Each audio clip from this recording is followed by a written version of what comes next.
So hello, everybody. My name is Gosia Konwerska. I work for Wolfram Research as a developer for probability and statistics group. And this talk is together with my colleague Eduardo Serna, who on this talk is a silent partner and will help with answering questions you may have in chat. And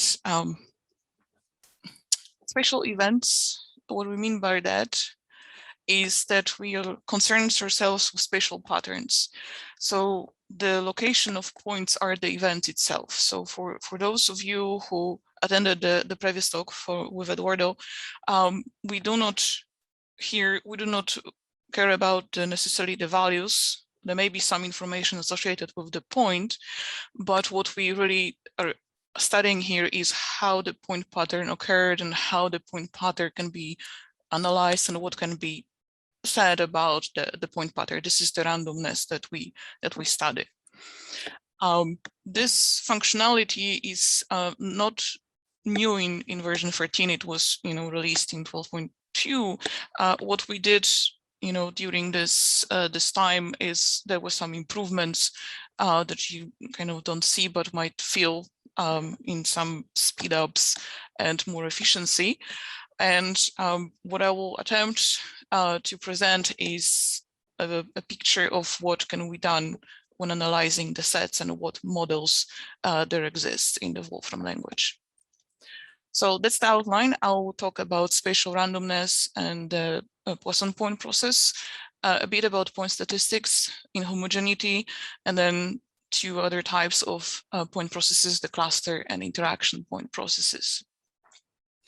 So the first topic is the randomness. So what is also called complete spatial randomness. So if we're given a collection of points to analyze, usually the first question is, are these points located randomly or do they follow some pattern? So I'll be using a lot of examples of data coming from resource data. And one of them is called France Bastides. These are walled cities built during medieval times. And for those who haven't seen yet this container, that's a spatial point data container that was introduced with this functionality. What we really need for the analysis of the point collections is not just the points, but also the reference region. So when you expand here, you're gonna have information about the observation region. And in this case, the region was inferred by the location of the points. So we introduced the hypothesis test that would give us some answer about are these locations random or no. This is called spatial randomness test. And you can see here that the hypothesis that the data exhibit the complete spatial randomness is rejected. And when we want to understand what happens with the theory, we're going to have to look at the Poisson point process. And Poisson point process is the model that models this complete spatial randomness. So it has the following features or the following definitions. The points are distributed uniformly and independently of each other, and the number of points is random and follows a Poisson distribution. And the number of points in any region of observation you may want to look at. And so as a consequence of that is the point density is constant everywhere for such a process. And so this is what we use to define a Poisson point process in Wolfram language. It has two parameters. First is the point density, and the second is the spatial dimension. Okay, let's look at an example. So here is the Poisson process, a point process with mean point density 20. And I say mean point density or point density because in this case, the expected number of points per unit area is the same as the point density at a given location because it's constant everywhere. What we can also compute is the number of points in a given region. This is available through point count distribution. And so if you recall from the assumptions that the number of points in any region is actually Poisson distributed. So this will give us a Poisson distribution for the Poisson point process. So for a disk or for the rectangle, you see that the parameter here depends on the point density and also the, in this case, area of the region. To simulate such a point process, we need to specify a region, and then we have a function called random point configuration that will allow us to simulate from the given process over the given region. And that's again stored in the spatial point data container. We can visualize that, and we can now again test if the sample is random. And so since it was generated from the Poisson point process, we expect that it's not going to be rejected. We can simulate many configurations at once. So in this case, simulate 1,000 configurations from given process. And we can look at the accounts for each configuration. So each simulation is, the number of points in each simulation is a random variable, as we described earlier, and it's a Poisson distributed random variable. So we can look at the histogram counts, and we can, sorry, this is some front-end artifact, but we can estimate distribution. So we can find what Poisson distribution discounts follow, and that's our parameter, and compare with the theoretical. For whatever reason, my output comes here. So it's close. Okay. But what really happens under the hood in the spatial randomness test is what is called is called second order statistics, which involves pairs of points from a sample. So let's look at another side. These are trees, because trees usually, in a forest are randomly distributed in some sense, unless you have a special place to plant them.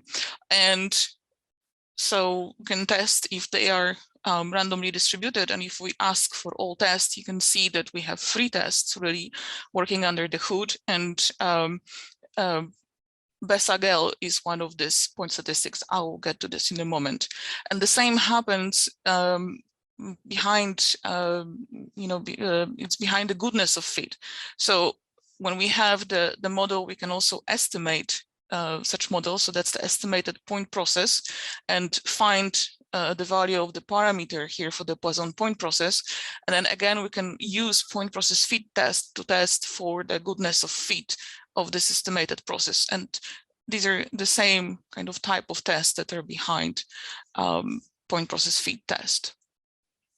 So this second order measures, also called homogeneity measures, they measure how uniformly the points are distributed within the observation region. And so we have in Wolfram Language 6 of them: Replica and Besagel, where Besagel is actually a scaled version of Replica, empty space F nearest neighbor G, and their function spatial J, and per correlation G. And I'll talk a little bit about Replica and Besagel, and then introduce the other ones later.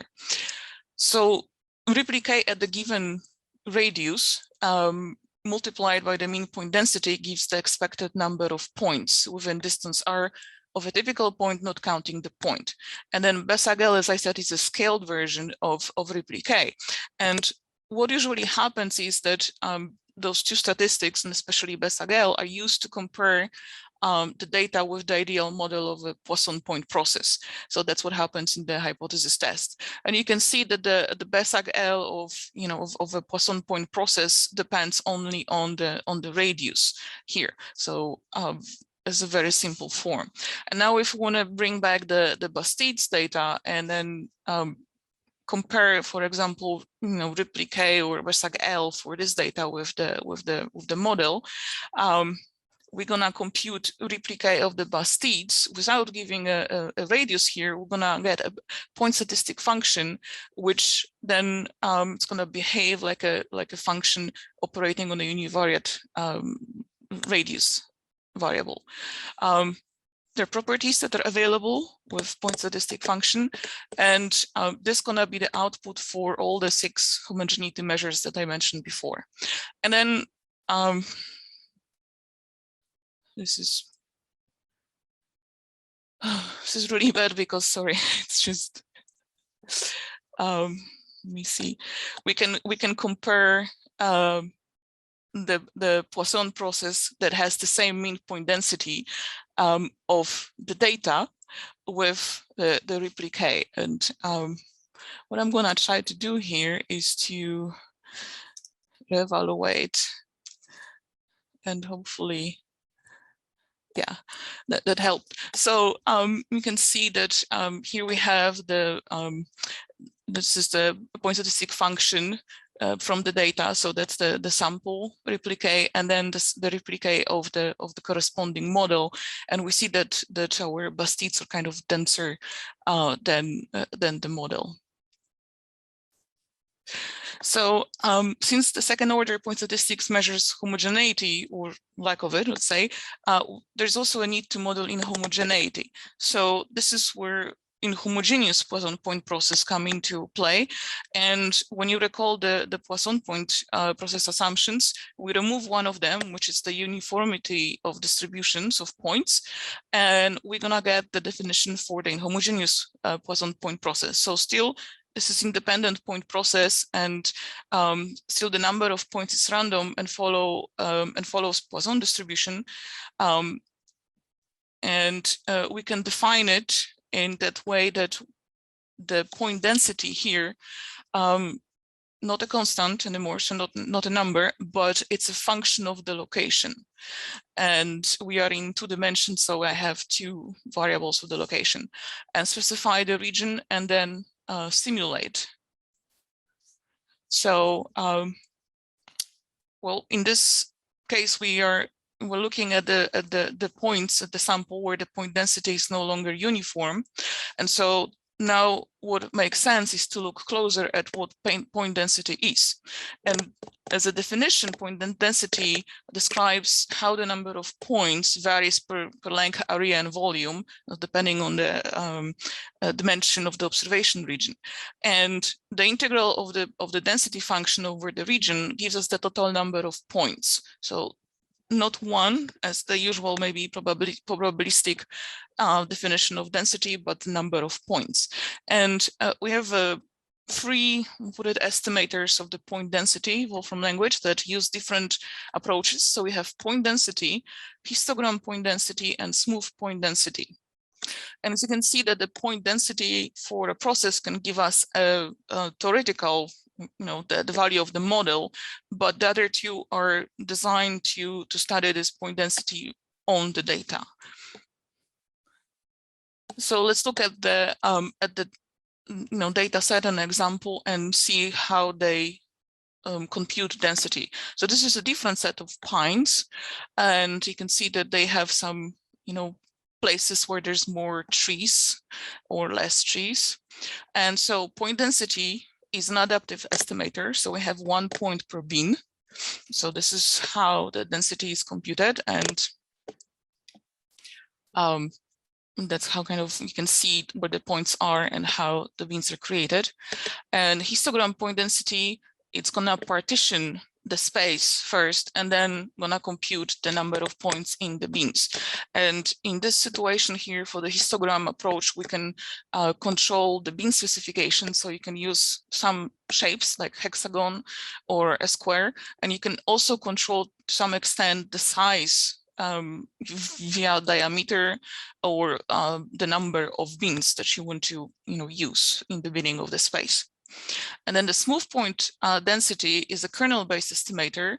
And so here is what we control is the bandwidth in the kernel functions. And when you look here at the information in the point density function, the lighted form, it tells you that it's smooth kernel. So what works behind the scenes here connects to the smooth kernel distribution and the method that are going with this approach of approximating the density. So as you see here, each of these density estimators will give us a point density function that it's specified, that works on the location. And therefore, each of these densities can now be used to define model in homogeneous Poisson point process with this density. So what we can do with this, then it can simulate. So we can get the region and then simulate this model. Okay, now moving on to another type of processes. So what I discussed before, the Poisson point process and inhomogeneous Poisson point process were independent point processes, and cluster point processes are in a way kind of an offspring of the Poisson point process, because an underlying process is Poisson. So we have cluster centers that are placed according to the Poisson point process with some density, and then each cluster is created around the center, and the number of points in this cluster is Poisson distributed with some mean, lambda. And then how the points are distributed in each cluster, that's going to depend on what scheme we're going to choose. And the cluster point processes in Wolfram language, the isotropic ones, that we have the models. We have the uniform cluster points, that's Mattern point process, a normal, that's Thomas point process, Cauchy, each cluster will have a heavy tail, and then variance gamma point process. This is where the clusters will have distribution, which is a mixture between normal and gamma. And what I call the Uber model, so the most general model for this cluster point processes that are kind of created in the same fashion, is Neyman-Scott point process. So one has more freedom to generate where the cluster centers are located, and also what's the distribution within each cluster. Oops. Okay, so one example with the Mattern point process, this is where the clusters are basically points uniformly distributed in a ball of a given radius, and the radius is exactly the parameter here in this process. And what is interesting here is that it's kind of easy to understand how we can create a data that follows this cluster pattern, but the model and identification is somewhat difficult. So what I have here is the example of two cluster processes, the Mattern point processes, that differ only in a cluster mean. And I choose some region and then simulate. And so this is two samples that I simulated from these two cluster point processes, and we may now test for spatial randomness. And you can see that the first sample can really pass as a Poisson point process, even though we know it was generated from a cluster point process. And homogeneity measures do not help us very much here, because to compare that, we would need to know the analytic formulas, and many of them just do not exist for cluster processes, and hence we don't have have some difficulties to even do the estimation with method of moments. And even if they do, you can see that the formulas are somewhat complicated. So this is a general formula for any dimension, but of course, when we work with given data, we know the dimension, so that's going to be our formula to work with. And another group of point processes are the interaction point processes, which are also called as Gibbs point processes. And they are typically used to model interaction between points. And this can be repulsing or attracting each other. And we have a group of so let's say common Gibbs processes that describe the interaction. And this is the list. So we have a hardcore point process, and then some other variations of the hardcore and so-called softcore interactions. And the Eber model here, so the supermodel, is the Gibbs point process that allows more flexible specification of these interactions through either per potential, per interaction, Papaangolu, conditional density, and density. So I think that the easiest to understand is the hardcore point process, which models point configurations with points cannot be too close to each other. So they have a certain radius that, let's say, each point has a personal space that do not admit any other point. And if you want to visualize that, in real life, for example, tree, the other tree cannot grow within the trunk space of a given tree. So I'm looking at another data example with some beta cells. And as you can see, they're available as a resource data, as you can see at the data repository. And we can test them for spatial randomness. And it tells you that this configuration is not coming from a Poisson point model. So what we can do is to look at one of the other homogeneity measures, the nearest neighbor G, which at a given radius gives the probability of finding another point in the data set within distance R of a typical point in the collection. So looking for the neighbors here. And so nearest neighbor G, again, gives us point statistic function, the pre-computed function that can be then applied to any radius, and we can look at the plot. And so we see here that the probability of finding another neighbor is 0 for small radiuses, kind of up to around 18. And so that means that there is some hardcore interaction happening because no neighbor is admitted at a small distance.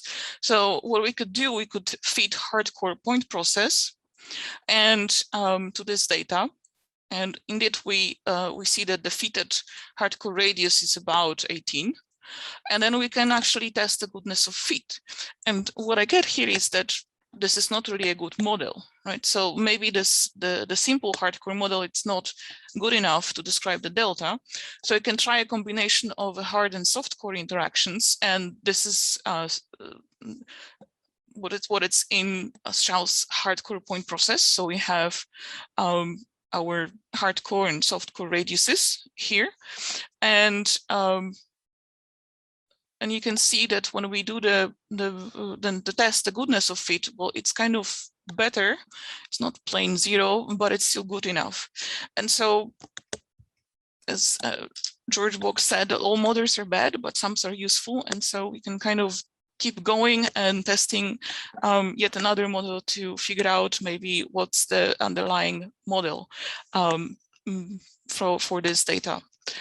But that can take a lot of time. So I'm just gonna finish here and see if there are any questions. Thank you. I'm gonna reply to Dio's question about textbooks. Wait. Sorry? Yeah, Badeley, Cressy. Let me find specific references and put them in it. These methods work. So okay, so do this method works in 3D, 5D? 3D, yes, as much as the geometry allows.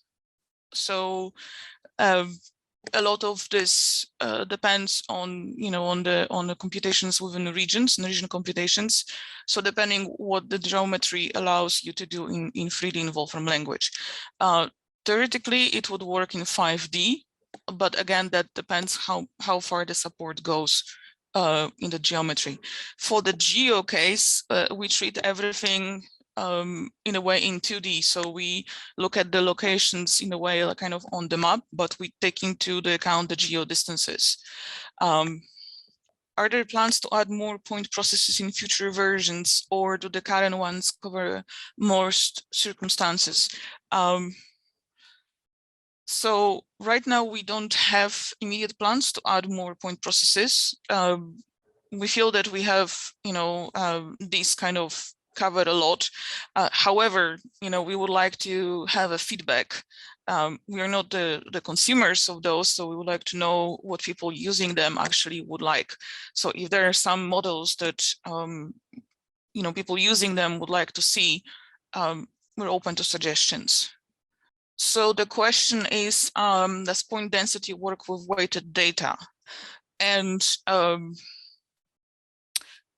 so I would say no at this point, because we only look at the locations. So yeah. But it's a good idea. It's a good idea, and I can see that can be introduced through the annotations in the spatial point data, that the weights can be used that.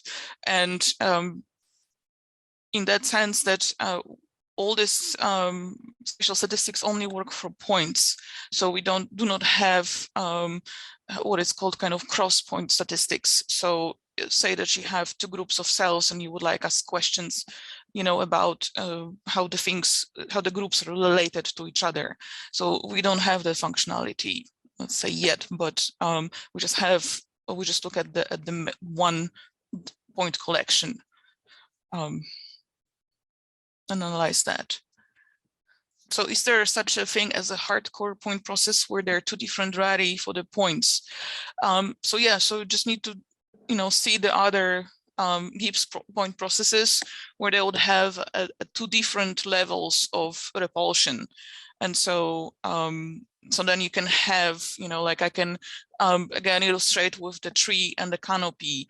You cannot have another tree within the trunk, and you are less likely to have another tree within the canopy of the existing tree, but it may happen. So there'll be smaller probability than finding trees outside of the canopy in that way.